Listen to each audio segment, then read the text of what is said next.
I'm not a huge fan of going to see our pediatrician because he's a male and he's hot.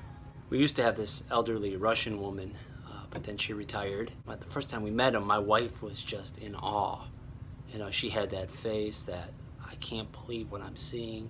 I've been really trying, baby, trying to hold back this feeling.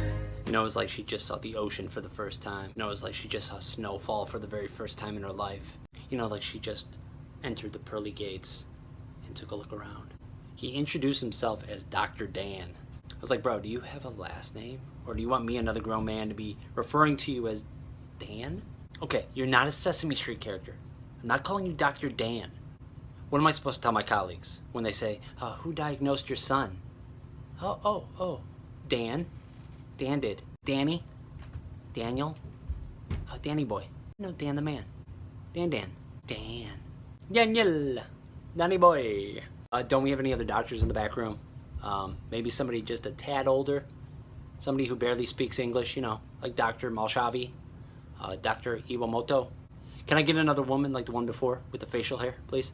Maybe somebody with less biceps.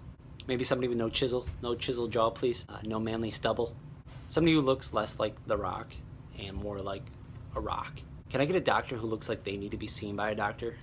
You know, just a sickly kind of look. Oh, none of those back there? Stuck with Dan? Dr. Dan, what am I, at a bachelorette party? All right, do your thing, man. Take your top off. You know, wrap me up with your stethoscope. Check my heartbeat. Check my pulse. And bring in the balding dude, okay? I need a real doctor. I got a real issue here. My son's been constipated. No, I'm stuck with Dan with his gelled hair and his spray tan and his bouncing pecs. Hey, I just want everybody out there to know that after a summer of diligently working out, 2 weeks ago my left pec bounced.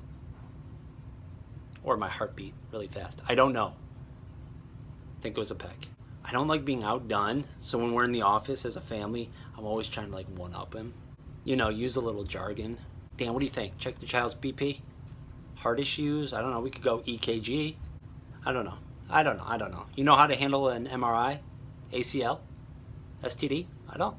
Just trying to help a little. Just trying to help. I know this stuff too. I had a hernia once. Dan, if you need me, I am trained in CPR. Know the Heimlich. And I've used a defibrillator. You know. Oh, my wife, she laughs at everything Dan says. You know, he'll be like, hey, I heard the little guy had a case of the Code Browns diarrhea.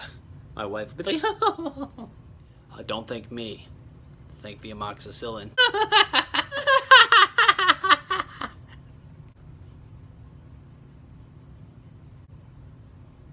Listen, dude. The only guy who's doing subpar comedy for this family is me. My daughter's glands were swollen. My wife asks a question about the glands. Dr. Dan walks over and he touches my wife's neck and starts talking about glands. I could see that my wife kind of enjoyed the doctor's touch. No big deal. I figured I'd use it to my advantage.